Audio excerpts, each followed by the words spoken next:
monsieur, bonsoir. Merci de suivre ce premier numéro de Carrefour d'analyse pour l'an 2018. Eh bien, nous sommes ensemble pour une heure de décryptage d'informations politiques.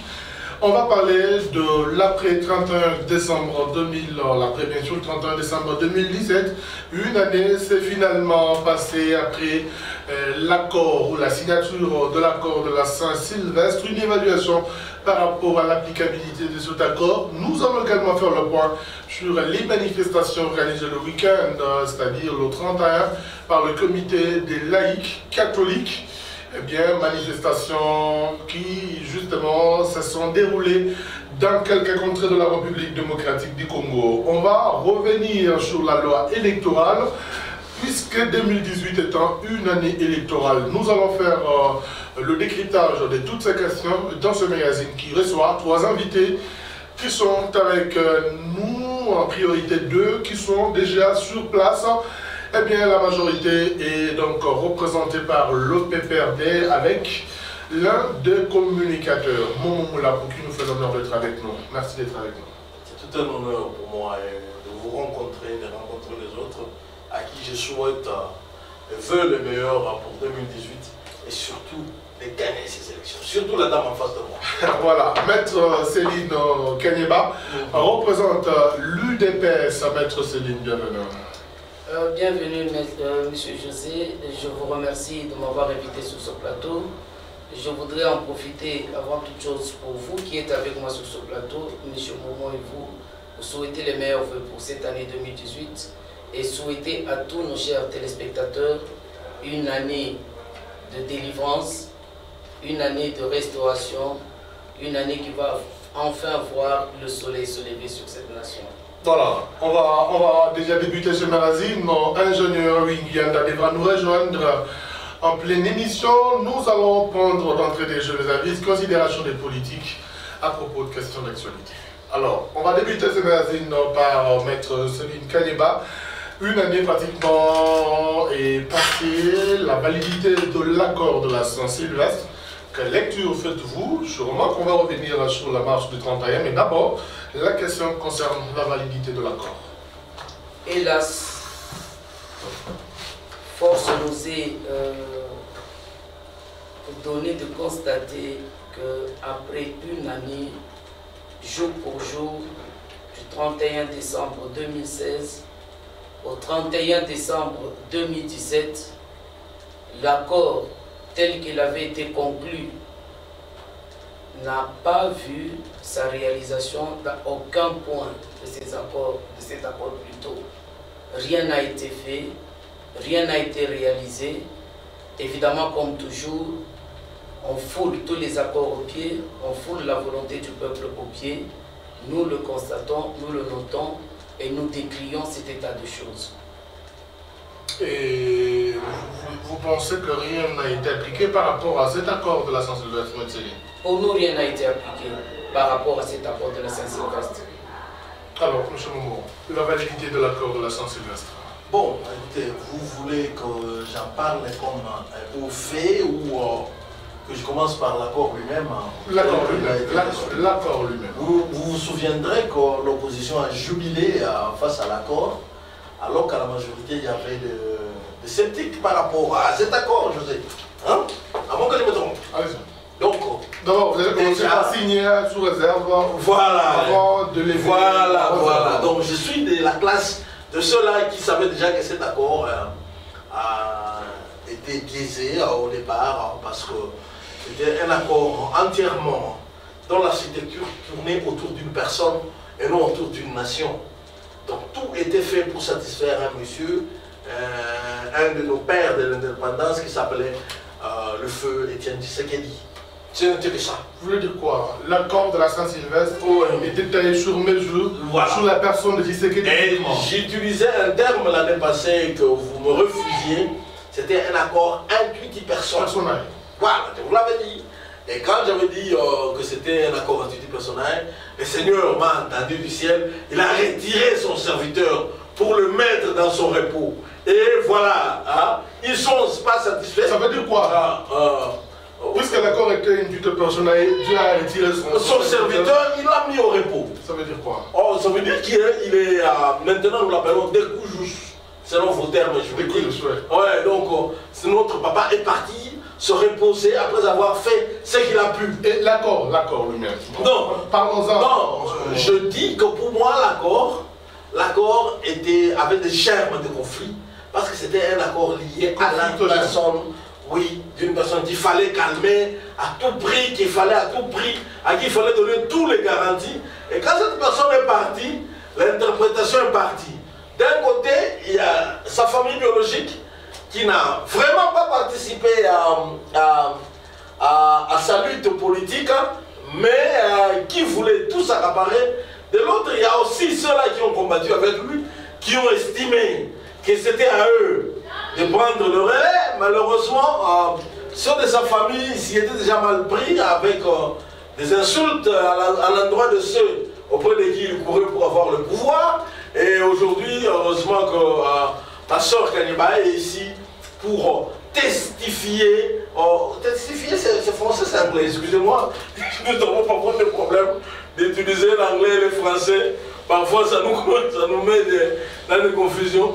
Et la sœur est en train de donner son témoignage ici que l'accord ne les a pas satisfaits. Pour elle-même, elle dit même que c'est zéro, même pas un seul point. On va revenir. Donc, on va revenir par rapport à l'applicabilité.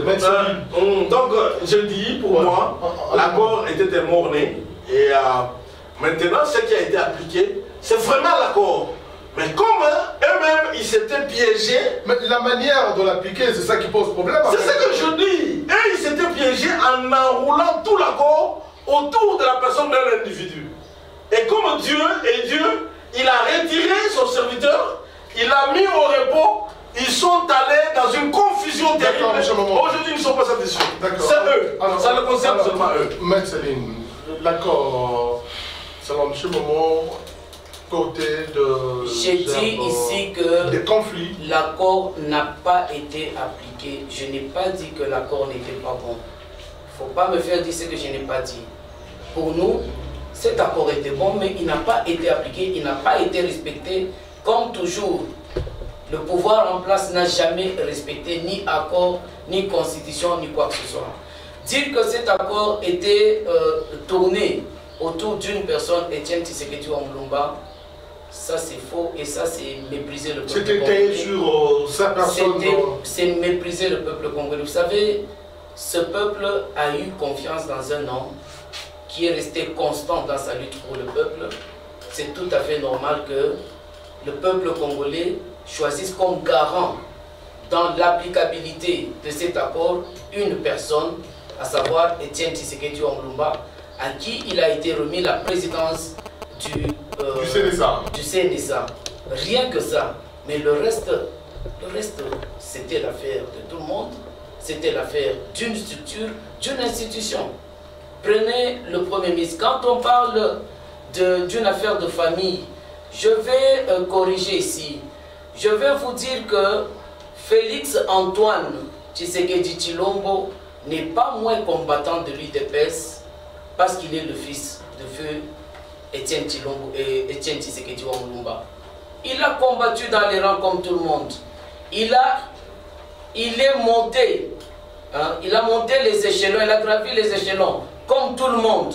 Il est resté constant, il est resté fidèle pour nous, avec toutes les défections que nous avons connues dans ce parti. Les dernières défections, nous les avons vues. Lorsque vous voyez une personne comme M. Tchibala, qui ne fait que des va-et-vient dans l'UDPS, il était parti, il est revenu, il est reparti, il revient. Comment voulez-vous que nous fassions confiance à un leader qui n'a pas de vision, qui n'a pas de constance dans la direction où il veut mener les gens? Nous avons choisi Félix Tshilombo Tshisekedi, non pas parce qu'il est le fils. Il n'est pas encore président du parti. Ne vous en faites pas, nous l'avons déjà plébiscité. Non, plébiscité sans complément. Ne vous en faites pas, nous sommes dans l'UDPS. Ne parlez pas à notre place, monsieur José. Je suis de l'UDPS. Écoutez, mais le Congrès c'est qui? C'est moi. C'est le combattant de l'UDPS, c'est la base de l'UDPS. Nous allons vouloir chercher à... Démorner, je vais parler en termes aussi démorner. Bon, s'il lui pense que c'était un mot-né, c'est lui. Nous avons vu des accords qui ont été signés à Addis Abeba et qui n'ont jamais été appliqués. Je ne sais pas si ces accords étaient aussi des morts-nés ou s'ils avaient été signés sous réserve. Nous avons la constitution de la République démocratique du Congo. Je ne sais pas si cette constitution est aussi une mort-née ou si elle avait été signée par les constituants sous réserve pour parler, pour justifier que et la Constitution et les accords internationaux et cet accord de la Saint-Sylvestre n'ait pas été appliqué, ne nous cachons pas derrière cette histoire de sous-réserve ou d'un mort-né. Tout simplement, c'est un manque de volonté de la part du pouvoir en place de respecter ses propres engagements. Alors, M. Lomo, vous n'avez pas de volonté pour respecter les engagements, tout part de la nomination de Bruno Tshibala au poste de Premier ministre, ce qui a d'ailleurs enclenché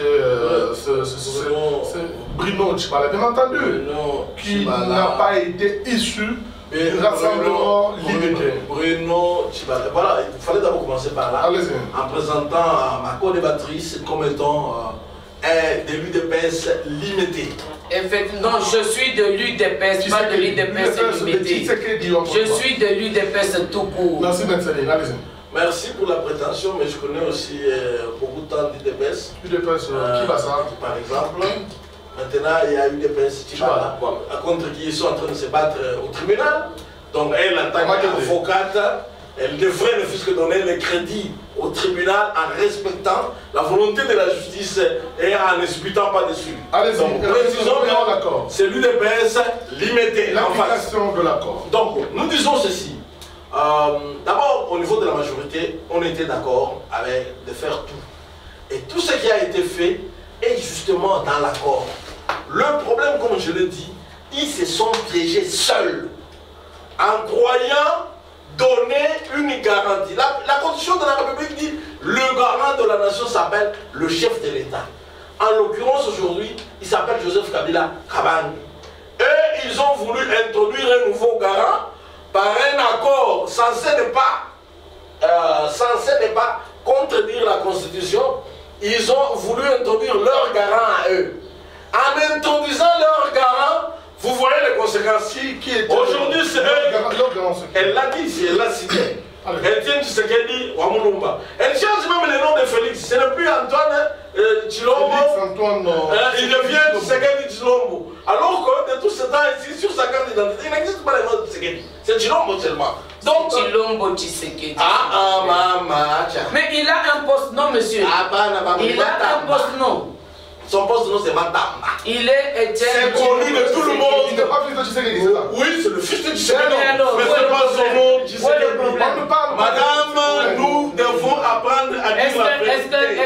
Je ne dis pas. On ne développe un pays en disant que la vérité. Je dis la vérité. C'est monsieur Tshisekedi est. Non, c'est faux. Félix Tshilombo. C'est faux. Non, c'est faux, madame. Bon, ne déplaçons pas le débat. Merci. Ne déplaçons pas ce débat. Tout le monde sait que Félix s'appelle Félix Antoine Tshilombo. Non, c'est faux. Pardon, c'est un sobriquet qu'il a reçu. Ne discutons pas au nom de Félix, on parle plutôt de l'accord. Répondons à la question du non, mais je veux aussi l'application de l'accord. Qu'on ne puisse pas leurrer nos téléspectateurs. Ils ne sont pas leurrés, c'est la vérité. C'est Félix Antoine Tshilombo Matamba. Le nom de Tshisekedi, vous pouvez le lui ajouter même en troisième, mais respectez d'abord son nom. C'est la loi. Vous êtes une juriste. Je rappelle. Alors nous disons à l'accord. On parle de la volonté. Non, la volonté a été là, dit. On a donné non, mais on a donné la majorité à quelqu'un qui n'a pas de majorité. Ce n'est pas facile. Ce n'est pas toi dernièrement qui te plaignais que non, le PPRD s'est plaint. C'est vrai que dans mon parti, il y a du ressentiment que nous qui avons gagné les élections, nous ne dirigeons pas. On donne des élections à des gens venus de n'importe où. Ce sont des gens qu'on a battus aux élections. Et puis on leur donne la majorité. Et puis ils se présentent à la télévision et disent il n'y a pas de volonté politique. La volonté politique c'est quoi? Que nous on dorme par terre et qu'on monte sur nos dos. C'est ça la volonté politique? Nous avons beaucoup donné. Nous avons un gouvernement avec 37% de ministres. Alors que nous avons la majorité. La nomination de C'est quoi ça là? La nomination de Bruno Tchibala. C'est là que ça commence. Pourquoi n'avoir pas mis du temps pour que le rassemblement limité présente la liste telle qu'exigée par le chef de l'État? Oui, mais elle avait donné. D'abord, non, c'est le rassemblement Kassaboubou avec Olengakoy, c'était pas... Mon frère, qui a divisé les rassemblements? Leur soif de pouvoir. C'est pas nous. Vous voulez nous rendre même responsables de leurs agissements? Eux disent que vous les avez débauchés. Jamais. On parle du débauchage. On n'a débauché personne. À l'une Comment on peut dire qu'on a débauché? En quoi est-ce que lui, Félix Tshilombo, est plus rassemblement que les autres? En quoi? Vous voulez confondre quoi? Ou c'est quoi? Non. C'est là que nous disons que, ou bien ce sont les liens de consanguinité qui font de lui plus légitime que les autres. Tous ont été sur la même liste, ils ont milité pour la même chose, ils ont demandé la même chose, ils ont voulu tous les postes de Premier ministre. Elle a pris, il faut respecter celui-là. Pourquoi est-ce qu'il faut commencer à vouloir minimiser le... Il n'y a pas eu de débauchage. Débauchage par rapport à qui? Qui est la ligne de démarcation qui dit que si c'est lui, alors tout le monde a reçu? Hein? C'est pas sérieux. D'accord. D'abord, je vous rappelle qu'en termes électoraux, ils ont été battus aux élections. Alors, si la limite du respect en démocratie, c'est l'élection, eh bien, allons aux élections. Gagnez ces élections afin de venir maintenant réclamer quoi que ce soit. D'accord, monsieur. On revient un peu tout à l'heure. Maître Céline, votre réaction par rapport d'abord à la nomination de Bruno Tchibala. On parle de la validité de l'accord de la Saint-Sylvestre. Le premier aspect de ce... Merci beaucoup. Permettez quand même que je revienne sur une chose. Ce n'est pas le fait de crier sur ce plateau qui peut convaincre les téléspectateurs. On va avoir un rire ironique et ce n'est pas ce rire qui va convaincre ceux qui nous suivent. Nous ne sommes pas ici sur ce plateau pour du théâtre. Nous sommes là pour parler à des gens qui sont intelligents et ils savent que Étienne Tshisekedi avait gagné les élections en 2011. Ils savent que tous ces députés qui siègent à l'Assemblée nationale, tous ces sénateurs, nécessairement ce ne sont pas eux qui ont gagné les élections. Alors ne nous parlez pas de majorité ici. Monsieur Tchibala, dans les accords, il était dit que l'opposition allait présenter son candidat Premier ministre. Et jusqu'aujourd'hui, l'opposition où le rassemblement n'a pas présenté son candidat Premier ministre. M. Bruno Tchibala s'est faufilé comme toujours. Après avoir reçu des enveloppes, il s'est faufilé, il s'est retrouvé là-bas. Vous sentez vous-même, vous qui nous suivez, téléspectateurs, chers téléspectateurs, que lorsqu'il y a des hommes étoffes, lorsqu'il y a des hommes forts de l'opposition, on veut les ridiculiser. Mais lorsqu'il y a des personnes qui mangent dans la casserole du pouvoir, on est en train de les défendre sur ce plateau. Je ne sais pas depuis quand est-ce que la mouvance présidentielle peut défendre quelqu'un de l'opposition. Ça, c'est du jamais vu. C'est du jamais vu. Ils sont toujours en train de traiter de je ne sais quoi l'opposition. Alors si vous sentez qu'ils défendent quelqu'un, soyez convaincus que ce quelqu'un n'est pas de l'opposition. Bruno Tchibala n'est pas de l'opposition. Bruno Tchibala n'est pas de l'opposition. Bruno Tchibala, c'est un homme à eux qu'ils ont fabriqué comme Premier ministre et il est là pour ce qu'il est et pour ce qu'il fait et il ne défend nullement le rassemblement, il ne représente nullement le rassemblement. Eric Ganda, bienvenue. Nous en parlons de la validité de l'accord de la Saint-Sylvestre. Une année déjà passée, vous pensez que les choses... Ouais, il est acteur politique proche du rassemblement. Alors, par rapport à la validité de l'accord de la Saint-Sylvestre, pensez-vous qu'il y a eu des avancées par rapport à l'applicabilité du accord? Merci M. José. Donc, je salue ici mes co-débatteurs sur ce plateau. Et je salue le peuple congolais qui est en train de nous suivre en ce moment. Et donc, lorsque vous parlez de la validité de l'accord de la Saint-Sylvestre, je vous dirais qu'elle est expirée depuis le 31 décembre 2017. Et donc, aucune avancée n'a été remarquée jusque-là. Donc, nous avons remarqué le débouchage. L'accord a été falsifié à l'Assemblée nationale et puis signé par la mouvance présidentielle. Et donc, jusqu'à aujourd'hui, d'ailleurs, la marche du 31 décembre était donc la réclamation stricte de l'accord. Nous allons parler de la marche. Nous allons revenir sur la marche tout à l'heure. Ouais, c'est pour vous dire que le peuple continue à marcher pour réclamer l'application dans l'entièreté de l'accord. Il y a un premier ministre issu de l'accord, il y a le CNSA issu de l'accord de la Saint-Sylvestre. Mais c'est de débauchage, monsieur José. Nous avons plusieurs fois sur ces plateaux démontré ces débauchages au sein de la majorité présidentielle. Le Premier ministre vient d'où? Un radié de l'IDPS. À ce jour, monsieur Olenankoï, un autre débauché dans l'opposition. Et donc, le seul Premier ministre qui devait diriger le gouvernement ici de l'accord de la Saint-Sylvestre était celui présenté par le Rassemblement. Et quel donc, rassemblement? Le Rassemblement qui a son président, Félix Tshisekedi, qui n'est pas à douter. Et donc, je crois qu'à ce jour, parler d'un Premier ministre issu du Rassemblement, c'est faire de l'ironie. Le Premier ministre qui est là a été, donc, il n'est nulle part, il n'a aucun parti politique. Et donc, il a été choisi par... Vous oubliez qu'il a tenu un congrès dernièrement et que finalement, Céline, je sais que ça vous touche, mais il faut qu'on se le dise. Il a tenu un congrès, il a été même plébiscité président du parti. C'est l'autorité morale de l'UDPS et qui se sont en justice actuellement. Monsieur José, cela n'est pas différent de théâtre que tourne ça et Sobé. Et donc, un guignol ne peut que faire tout ce qu'il veut pour essayer de plaire à la population ou à ceux qui l'ont débauché. Donc cela ne le concerne que lui. Et donc nous voyons, nous rions, quel congrès, de quel parti, où il a été radié. C'est quand même un sourire. D'accord, monsieur Anda. Alors, monsieur Momo, on parle de l'après 31 décembre. Finalement, les marches ont été organisées d'abord le 19, ensuite le 31. L'objectif, c'est de demander l'application de cet accord. Quelle est la conséquence logique de la tenue de toutes ces marches? D'abord, ne me laissez pas avaler des couleuvres. Vous allez réagir, mais en tenant compte des questions que je vais te poser, bien sûr. Oui, naturellement. D'abord, je commence par dire que pour nous, au niveau de la majorité, tout celui qui n'est pas à la majorité est de l'opposition. C'est la loi.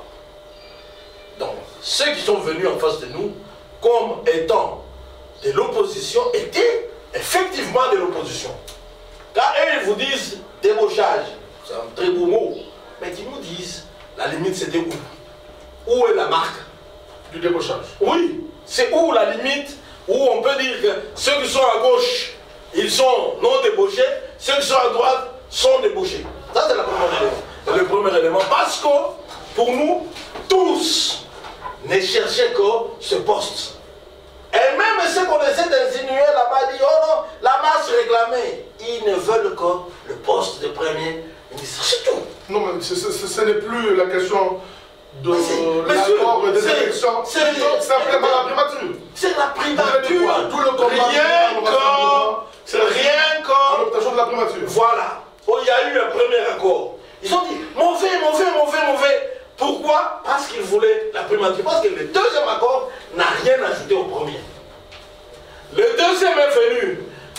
Ils se sont divisés simplement sur la seule question de la primature. Donc quand les gens viennent ici, ils veulent prétendre être des saints, les autres là-bas, ils sont ceci, ils sont, vous avez entendu, ils sont des guignols, des débauchés, tous les noms d'oiseaux, comme leur a appris leur cardinal, à insulter les autres. On va parler de la déclaration du cardinal. Oh là là, mon frère, nous avons déjà les conséquences ici. Un jeune homme d'une trentaine d'années, et pour la Tchamoula, ou à plus de 60 ans.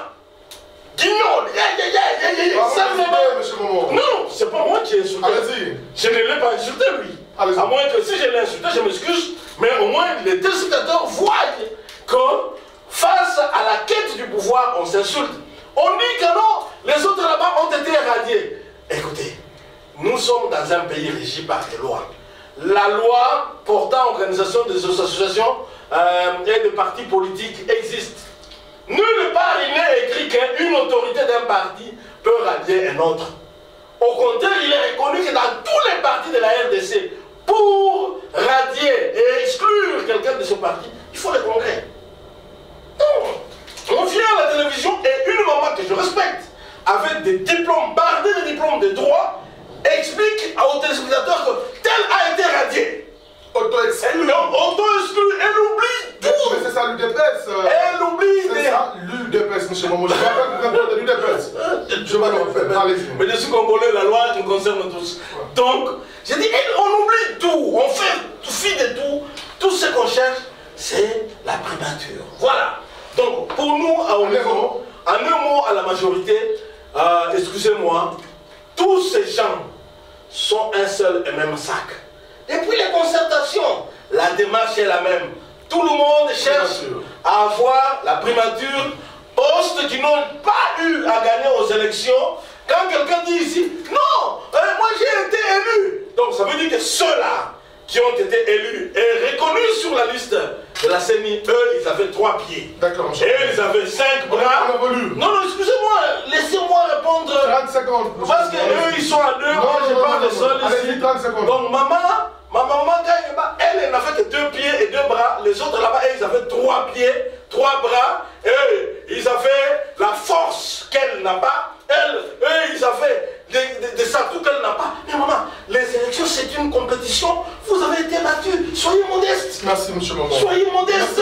Soyez modeste. Vous êtes notre maman et vous devez être un modèle. Ne suivez pas les exemples de ces jeunes à côté de vous qui peuvent prétendre que vous êtes une maman. Vous devez rester digne de mon admiration. Laissez-moi parler à ma mère. Vous avez des problèmes avec moi. Vous avez la morale, c'est dans le couloir. Donc, je m'arrêter par votre question pour vous dire, écoutez, il n'y a rien à retirer de ça. Si seulement si aujourd'hui on donne le pouvoir, même à madame qui est à côté, elle sera aussi une débauchée. Merci. Alors, si on donne même aux jeunes là-bas, il sera aussi un débauché. Donc, il n'y a pas de référence, s'il vous plaît. Maître Céline, on parle de l'après 31. Pratiquement, s'il vous plaît, Maître Céline, vous allez parler. On parle de l'après 31, différents accords. Monsieur Momo parle d'un combat qui se résume à la primature et non aux élections. Ils ont échoué à avoir. Nous parlons d'un combat légal qui est le combat de tout parti politique dont les objectifs c'est acquérir le pouvoir. Par les élections. Nous disons ici que nul, la Constitution n'a pas donné à la mouvance présidentielle la latitude ou la compétence de commencer à distribuer des postes comme ils le prétendent. La Constitution a un combat qu'elle mène. Mais lorsque vous vous démarquez de ce combat, vous luttez pour quoi? Vous ne luttez plus pour le peuple congolais, vous luttez pour votre propre ventre, vous n'êtes plus de l'opposition. Mais dans ce pays, nous avons connu des opposants qui ont changé et que nous avons appelés parti de la majorité. À un certain moment, ils ont réalisé qu'ils avaient commis des erreurs, ils sont rentrés en opposition. Mais quand ils avaient quitté la vision de l'opposition, on les appelait plus opposants, on les appelait, ils étaient devenus de la mouvance présidentielle. C'est la même chose avec Tchibala, c'est la même chose avec M. Olinganko. Ingénieur Yanda, à ce niveau de débat, vous ne pensez pas que non seulement que le combat que votre plateforme mène s'ajoute non seulement la primature comme M. Momo le dit, mais plutôt n'a pas de clarté. Qu'est-ce que vous poursuivez finalement? Tantôt transition sans Joseph Kabila, tantôt alternance. Vous voulez quoi finalement, d'une manière claire? Monsieur José, c'est de la moquerie au peuple congolais qui est en train de nous suivre de propos de notre coordinateur de la majorité présidentielle qui se moque totalement du peuple congolais et même du rassemblement. Lorsqu'il dit que le rassemblement poursuit le poste de Premier ministre, mais c'est de la moquerie.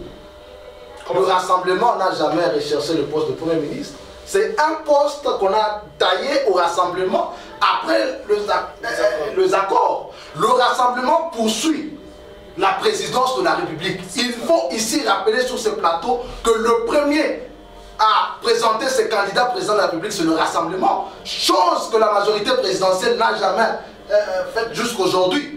Ils n'ont jamais présenté le candidat. Et le problème aujourd'hui se résume autour du nom de Joseph Kabila, qu'ils veulent aujourd'hui déifier au pays. Le problème avec, je vous ai toujours dit, monsieur José, que les élections ne sont pas organisées parce que seulement la Constitution dit que le président Kabila ne peut pas se représenter. Donc s'il se représente, on est dans les élections. Et donc le rassemblement a, depuis la fin du mandat, avant même la fin du mandat du président Kabila, donc le G7 a présenté son candidat en la personne de Moïse Katumbi. L'UDPS avait déjà son candidat incontestable, donc à la personne du président Etienne Tshisekedi, qui d'ailleurs avait remporté les élections en 2011. Et donc, vous comprenez ici, non, le peuple congolais est témoin. Vous revenez à l'idée, nous voulons ici dire, M. José, que le peuple, que le rassemblement n'est pas en quête d'un poste de Premier ministre. D'ailleurs, c'est le poste qui nous intéresse le moins possible. Ce poste a été donné au rassemblement après les discussions au centre inter de la SENCO, mais pour que le rassemblement amène le peuple aux élections et qu'il puisse remporter cette avec des manifestations alors que le calendrier électoral est déjà là. Le manifestation, Monsieur José, vous parlez de quel calendrier électoral? Vouliez-vous dire... Le calendrier qui fixe les élections au 23 décembre 2018. Vouliez-vous me faire encore dire de l'ordre... C'est une année électorale. Non, mais qui a publié ce calendrier électoral? C'est l'acquis de la majorité présidentielle mis à la CENI. Non, mais de qui se moque-t-on? Les élections ont été prévues en décembre 2017. Et donc, M. Nanga vient, il n'émane pas de la volonté de M. Nanga d'amener le peuple comme il veut. Il peut nous dire dans 5 ans. Et cet accord que vous dites a été empoisonné par ce projet de loi électorale promulgué par le président alors que cela n'a pas été discuté au Sénat comme prévu. Et donc, dans ce projet, si je dois parler de ce projet de loi électorale... On va revenir sur le projet de la loi de ce magazine. Je voudrais plutôt parler de cette année électorale. C'est pour vous dire... Mais vous, apparemment, vous n'êtes pas prêt pour aller aux élections. Monsieur José, je vous ai dit en début de l'année passée que les élections ne seront pas organisées en 2017. Et nous avons constaté. Et je vous dis encore d'emblée que si le problème du président Kabila n'est pas résolu au sein de la majorité présidentielle, même cette année, il n'y aura pas les élections. Leur problème, c'est de ramener le président de la République à un 3e mandat ou l'éterniser au pouvoir. Donc nous arriverons au fin de cette année. M. Nanga va nous dire encore que les élections seront finalement en avril 2019. Avril 2019, ça sera finalement en janvier 2020.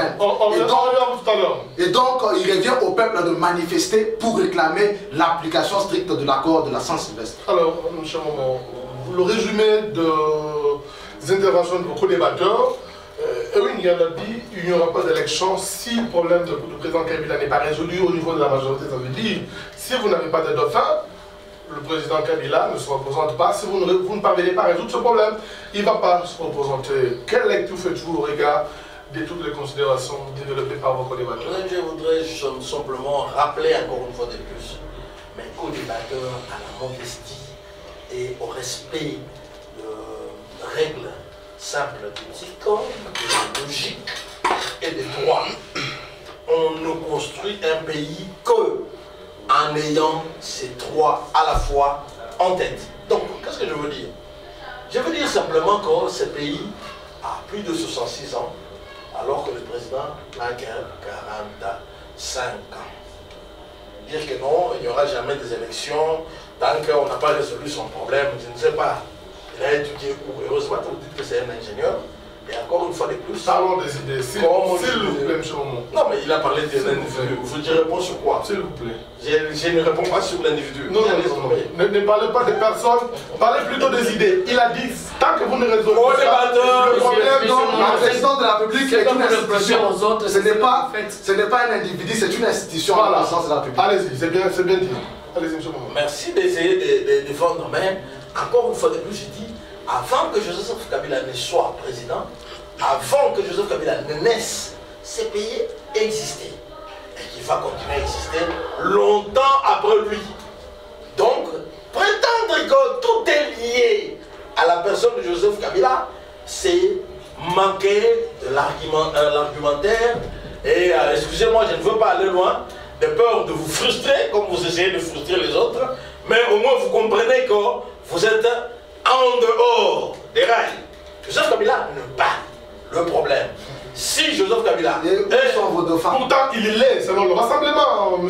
Momo. Où sont les dauphins? Le rassemblement, depuis qu'il a perdu les élections de 2010, excusez-moi de les ramener à 2011, il ne vit que de soupçons. Ils ne vivent que de ça. On dit qu'il soit bien, bon, ou l'indienne, ou quoi, ou la pompe. Alors, tout ça, il faut aller. attention, il va faire Fanny, j'ai Fanny, Abifike. Alors, il faut faire Fanny, Abifike. Comment Abifike était là pour le vidéo, ça c'est mon nom, ni un doit le tripler. Non, mais ni un doit le faire doucement. Élection 2000. Quelqu'un regarde. Les élections n'ont pas eu lieu. Vous avez dit que ça devait être plutôt 2016. L'accord est venu une année, 2017, pas d'élection. Maintenant, la crainte du rassemblement, c'est qu'à 2 reprises, le rendez-vous a été manqué. Est-ce que celui-ci aura finalement lieu? Non, mais la question c'est celle-ci. Au regard du décor qui est planté. Pour les Allez-y. Pour les José. Allez-y. Quand les élections n'ont pas eu lieu en 2016, est-ce que nous avons refusé qu'il y ait des élections? Non.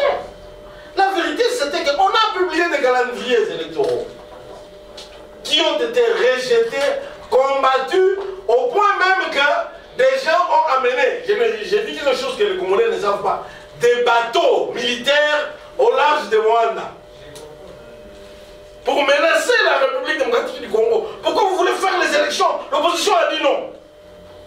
L'opposition n'a jamais dit non aux élections en ce moment. Elle a dit non à 2 calendriers électoraux. Et mon frère, mon aîné, mon frère aîné, le révérend Daniel Boimulunda Bobuta Pamputu, l'a dit qu'en 2011, il a été menacé parce qu'il tenait à organiser les élections.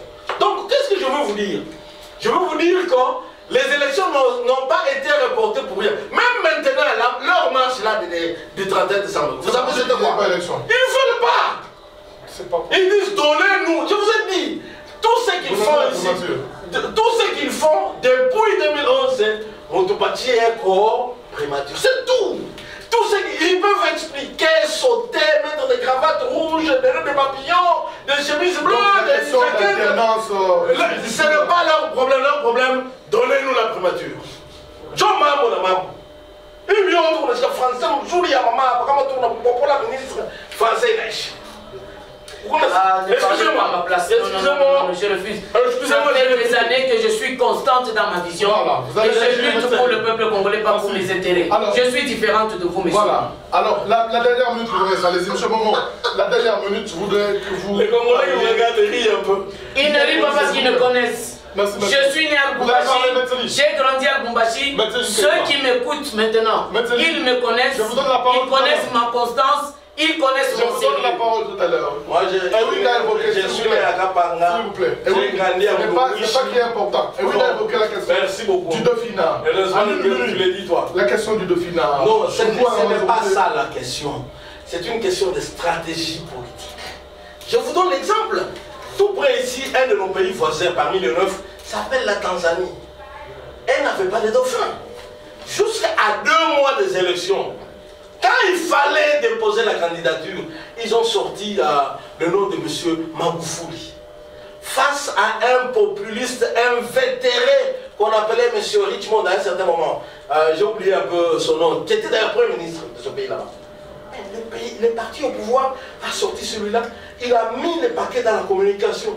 Pendant 2 mois de campagne électorale, il a gagné. Le peuple, que monsieur le secrétaire général de la majorité présidentielle nous réunisse même 10 000 personnes seulement. Ils ne sauront pas le faire. Mais vous avez vu de boulevards pleins. De boulevards pleins avec le feu Etienne Tshisekedi. Et donc sur le pas sur lequel Félix est en train d'évoluer. Vous avez vu combien l'opposition, pourquoi ils ont peur de la marche? Qu'ils nous laissent alors nous mesurer par rapport à la population. Qu'ils organisent finalement des activités où ils se réunissent au stade de Martyr et nous, en dehors par exemple du stade. Vous avez vu en 2011 comment ils ont tiré sur le peuple congolais. Lorsque le président Kabila devait être au stade de Martyr et le président était Tshisekedi en dehors du stade. Ils n'ont pas accepté. C'est en dernière minute que Kimbuta a refusé finalement cette fin de la campagne électorale parce qu'il savait la population est avec le rassemblement. La population ne veut que l'application stricte de cet accord qui est normalement le soubassement de toutes les institutions, comme je l'ai dit toujours. Et donc la population a été privée de son droit de voter depuis maintenant presque 2 ans. Nous tendons vers 2 ans que nous sommes privés du droit légitime de voter. Et donc lorsqu'on... Qui vous prive ce droit? C'est la majorité présidentielle. Vous sentez que dans le langage de notre co-débatteur de la majorité présidentielle sur ce plateau, plateau, ils parlent comme s'ils sont en plein mandat, comme si la Constitution ici a dit que le président peut faire 7 ans de mandat, alors que c'est 5 ans. Ici, nous tendons vers 7 ans de mandat présidentiel. C'est une violation de la Constitution. Et donc, quand on nous parle aussi à l'aise, comme si on est en plein mandat, moi je crois que c'est de la moquerie envers le peuple congolais. Alors, et donc, pour revenir à cette loi électorale, c'est une loi qui vient finalement assassiner la démocratie dans ce pays. Et vous avez compris à travers cette loi qu'il n'y a aucune volonté d'organiser les élections sans que le président Kabila ne se représente. Je vais commencer par le premier point. Lorsque la loi électorale dit que il n'y a que cette loi électorale exclut le candidat indépendant aux élections. Et donc on dit là, le seuil de représentativité. Ici on veut nous amener une logique pour nous dire, voilà, le président Kabila s'est représenté en 2006 comme en 2011 comme indépendant, mais au sein de cette loi électorale, le PPRD va le présenter comme candidat. C'est ça le premier point. Le deuxième point dans cette loi électorale, c'est qu'on veut ici, encore une fois, escroquer le peuple. Permettez-moi, nous avons été escroqués aux élections des députés provinciaux. Nous avons déposé notre argent. Jusqu'aujourd'hui, cet argent, jusqu'aujourd'hui, on ne nous a pas organisé les élections. Et jusqu'aujourd'hui, cet argent n'a pas été remis. Depuis 2015. L'escroquerie, encore une fois de plus. Et aujourd'hui, on nous demande 1000 $, pour la députation nationale. Pourquoi cet argent? D'accord, monsieur. Cet argent on revient à vous. Je n'ai pas encore fini, monsieur José. Le minutage, 30 secondes. Ici, il y a encore le point le plus capital de cette machine finalement à tricher, qu'on appelle machine. La machine à voter. C'est une machine à tricher, monsieur José. Cette machine qui sera assistée d'un agent de la CENI pour finalement orienter le peuple qui viendra voter, c'est une escroquerie. Pourquoi chercher? Vous dites que nous n'avons pas de moyens pour organiser les élections, mais vous refusez un bulletin de vote qui peut coûter 50 francs à l'impression pour aller choisir une machine qui coûte 100 $. Mais c'est de l'escroquerie, c'est de la moquerie. C'est qui se moque-t-on? Revenons au bulletin électoral qui peuvent être imprimés même à 100 francs congolais. Même moi, je suis en mesure de prendre en charge 10 000 bulletins électoraux, les imprimer, les examiner. Et d'acheter des machines sophistiquées qui vont coûter cher. Et pour nous dire en plus qu'on n'a pas le moyen pour organiser les élections parce qu'on n'a pas su acheter des machines électorales. On va évoluer. Monsieur Momo, vous avez senti dans les dires de M. Anda parler de certains mots que l'on peut tirer de la dernière déclaration du cardinal Monsengo Passigna. Monsengo, lui, résume. Il a parlé de termes des médias qui doivent dégager et laisser la place à la paix et à la justice en RDC. Rapidement, ce sera la dernière ronde avant la conclusion. Je suis désolé, parce qu'en dehors de nos fonctions ou de nos vocations politiques, ou de nos vocations religieuses et spirituelles, qui ne me permettent pas de contredire un évêque en public, mais personnellement je suis déçu. Pas par l'évêque, mais plutôt par la personne qui exerce la fonction épiscopale. Il y a des choses que les évêques, les pasteurs, les bergers ne peuvent pas faire et dire. Peut-être qu'il était sous l'émotion ou il était ici, c'est là. Mais encore une fois de plus, c'est une chose qui nous met très mal à l'aise, nous embarrasse. C'est qu'il a fait comme déclaration, c'est vraiment pitoyable, c'est vraiment pathétique. Nous ne pouvons pas le suivre sur ce schéma. C'est pour cela que le porte-parole du gouvernement l'accuse d'avoir insulté les autorités de l'État, les autorités publiques. Bon, lui aussi il a réagi, lui nous ne devons même pas le juger parce que c'est comme si vous prenez le soleil et une lampe à incandescence et commencer à comparer.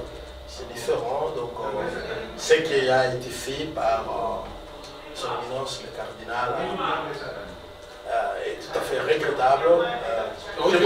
C'est regrettable. Oui, c'est vraiment regrettable. Je préférerais encore que Ewing en fasse même plus. Je préférerais que Mme Makanyeba exagère même. Se donne tous les droits. Quelle est la mission de l'Église? La mission de l'Église, il a parlé en tant qu'Église face peut-être aux mots qui rongent la société. Non, d'abord, il ne pouvait même pas parler au nom de l'Église. S'il est vraiment un bon vieux, il devait savoir que l'Église, c'est à peu près 50 diocèses. Si sur 50 diocèses, il n'y a que 2 diocèses qui qui choisissent de s'exprimer ne peuvent pas parler au nom de 50. Hein, c'est les autres qui parlent ici de la majorité. Hein, des deux, sur ces deux dossiers, il y a à peu près 11 paroisses simplement qui réagissent pour plus de 200 paroisses qui sont en lice. Donc vous comprenez que c'est quand même dangereux. Je préfère ne pas trop m'étendre. D'abord, je m'excuse à tous ceux que je veux frustrer par rapport à ça. Mais vraiment, Monseigneur ou son éminence, de même mal à l'aise par rapport à ce qu'il a fait comme déclaration, c'est vraiment pas. Voilà. C'est pas vraiment pas son rôle, il n'est même pas à sa place. Je crois qu'il a autre chose à faire, mieux à faire, qu'il devrait faire. D'abord, tu sais, moi je viens de milieux un peu plus reculés que le Oumachi. Je sais que l'église a des règles, dans tous ces milieux là-bas. Je crois que là, on a vraiment du travail plutôt que de s'occuper de ce qu'il fait. Voilà, Maître, votre lecture par rapport à cette sortie médiatique de Monseigneur en tant que leader chrétien, voilà. En tant que leader chrétien, je sais que l'Église a la mission de s'occuper et du spirituel et du social des fidèles. Même si le cardinal Mosengo n'avait qu'un fidèle dans sa paroisse, dans sa diocèse, il a le devoir de défendre la cause de l'unique fidèle qu'il a. L'Église aujourd'hui, d'ailleurs moi je pense que c'est l'Église aujourd'hui qui a autorité d'éclairer le politique de ce pays, parce que toutes ces personnes qui nous dirigent en dehors des principes chrétiens. C'est pour ça que vous voyez les antivaleurs émerger par rapport aux valeurs de gestion, le problème, qui sont les principes chrétiens. De sa déclaration. Je suis d'accord avec ce que Monseigneur Mosengo a déclaré, parce que nous sommes en train d'être menés à la dérive pour l'intérêt d'une seule personne, même pas d'une institution, d'une seule personne. Monseigneur Mosengo, archevêque, en tant que leader de tous les fidèles qui ont confiance en lui pour les mener non seulement à l'épanouissement, à la prospérité spirituelle, mais également à la prospérité à tous égards. Il a le devoir de dénoncer ce qui bloque la prospérité du peuple congolais. Aujourd'hui, on indexe à l'opposition. Il y a des communicateurs de l'AFD qui disent qu'il est désormais membre du rassemblement. C'est tout à fait normal qu'ils disent ça. Mais Monseigneur Mosengo a parlé de certains principes de gestion dans ce pays. Ceux qui ne sont pas d'accord disent qu'il est de l'autre côté. Libre à eux de dire ce qu'ils disent. Mais moi je pense qu'il a dit des vérités, il a déclaré des vérités dans son propos. Et je pense que le peuple congolais est d'accord avec ce qu'il a dit. Moi je soutiens à 100% la déclaration de Monseigneur Mosengo. Et je pense que c'est parmi les rôles de l'Église d'éclairer aussi, de reprendre même les leaders politiques lorsque ces derniers ne travaillent pas pour l'intérêt du peuple. D'accord. Alors on va refaire M. Merazine. On commence par l'ingénieur Yanda. Vous avez une minute pour votre résumé. On ne penserait pas à M. Momo Interrupteur Maître Sébi. Vous avez une minute. Je crois que vous n'avez pas à m'accorder la parole par rapport. Vous avez parlé de Mosengo dans votre conclusion. Nous n'avons plus suffisamment de temps. Donc je crois que vous devez me donner un peu de temps pour parler une minute, s'il vous plaît, de cette déclaration du cardinal qui frise nos frères de la majorité présidentielle. Donc permettez-moi, sur ce plateau, nous sommes moralement corrects de féliciter l'attitude de M. Momo face à cette déclaration qui n'est pas venue ici par rapport à certains charlatans de la majorité présidentielle insultés. Donc il est resté dans le principe et pour ça je le félicite. Donc il a exprimé son mécontentement sans injurier ou insulter comme nous l'avons vu sur d'autres plateaux. Je ne vous ai même pas insulté avant que vous avez insulté Bruno. S'il vous plaît, allez. Et donc merci beaucoup pour cette attitude. Pour revenir, ce qui fait très mal dans la déclaration du cardinal, c'est quand le cardinal dit qu'il est temps que le médiocre parte. Et c'est le mot médiocre qui fait très mal. Mais j'aimerais ici rappeler... Et le médiocre dégage. Voilà. Qu'il dégage, ouais. C'est ce mot en fait médiocre qui depuis quelques jours sur les réseaux sociaux fait très mal à la majorité présidentielle. Mais j'aimerais rappeler ici que le mot médiocre n'est pas une insulte du tout. Le mot médiocre c'est une mention.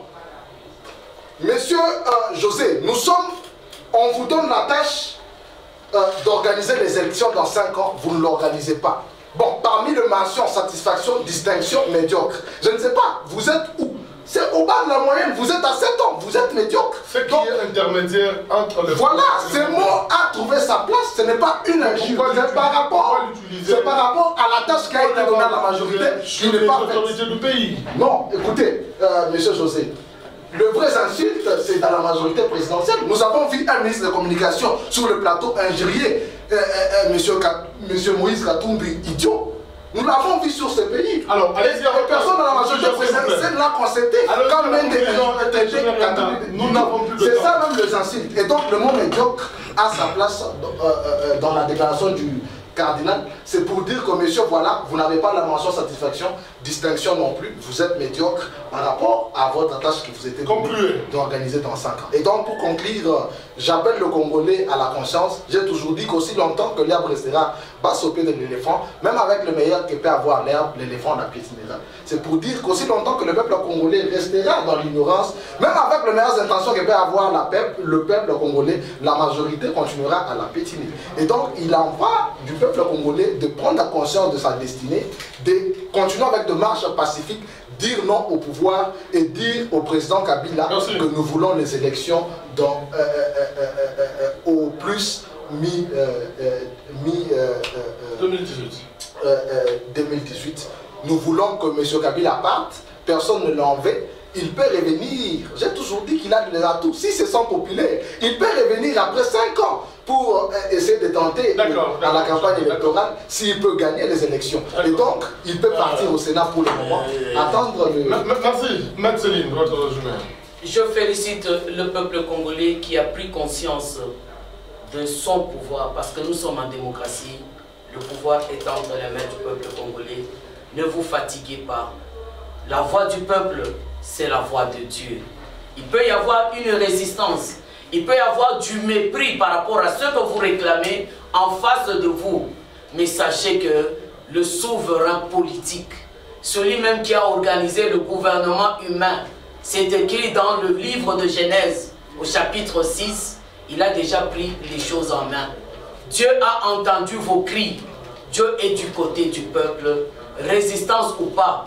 Nous l'avons connu, il y a l'histoire, il y a beaucoup de tyrans dans ce monde qui ont cherché à résister auprès du peuple congolais, contre le peuple, mais ils sont passés.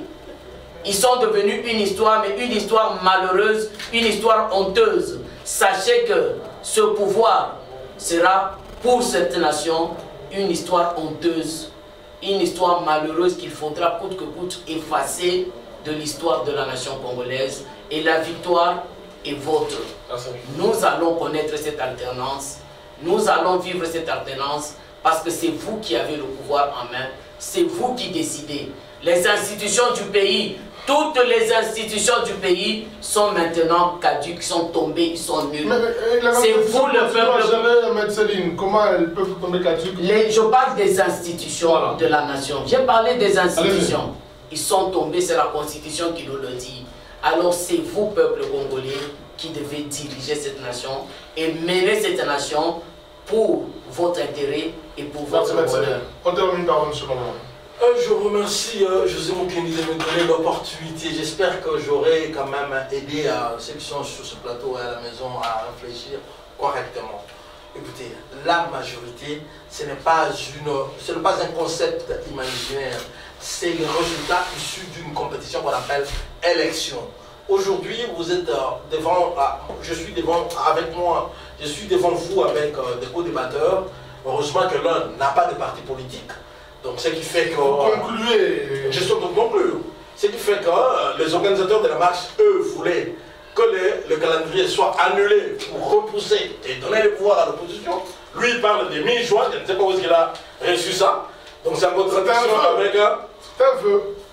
Ouais, je ne refuse pas, mais je dis simplement que c'est contraire à la marche du 31 décembre. La co-débattrice dit que nous ne sommes pas la majorité, nous sommes dictateurs, ceci, cela. Mais au moins, nous savons que nous sommes issus des élections et que durant ces élections, nous avons gagné. Ils étaient nombreux sur la liste, nous avons gagné. Donc il faut ne fût-ce qu'un début de construction de la nation, c'est le respect. La deuxième des choses, c'est aussi la considération de l'autre. Il faut respecter l'autre. Je crois qu'ils se sont battus pour avoir le pouvoir dans le cadre de l'opposition, dans le cadre de l'ouverture que nous, la majorité, que vous avez élue, nous avons faite, mais ils ont perdu. Il faut savoir accepter. Dans la vie, il faut s'accepter. Et quand il y a un calendrier électoral, il n'y a pas de raison de se battre que dans l'urne. Si l'urne est là, expliquons-nous dans l'urne. Cette machine qu'aujourd'hui, il y a dit que c'est une machine à voler. C'est la machine qui a élu Barack Obama. C'est la machine qui a élu Emmanuel Macron. C'est la machine qui a élu Vladimir Poutine. Je suis à la fin, je suis en train de conclure. Donc tout ce qu'on vous dit, les accusations qu'on nous dit, les noms d'oiseaux, ne vous en faites pas. Peut-être que nous ne sommes pas très présents sur le réseau, très présents à la télé, pour vous expliquer toutes ces choses aussi simplement. Mais sachez que tout ce que nous faisons est logique. Tout ce que nous faisons est légal. Tout ce que nous faisons est respectueux de la personne humaine. Tout ce que nous faisons est respectueux même de la volonté de Dieu exprimée dans la Bible. Voilà. Et je vous remercie. Voilà, permettez-moi aussi de compatir avec toute la famille de chrétiens massacrés le 31 décembre, M. José. Voilà, il fallait que nous avons fini. Voilà. Quand même, je devais le dire, même dans l'introduction, j'ai perdu de vue.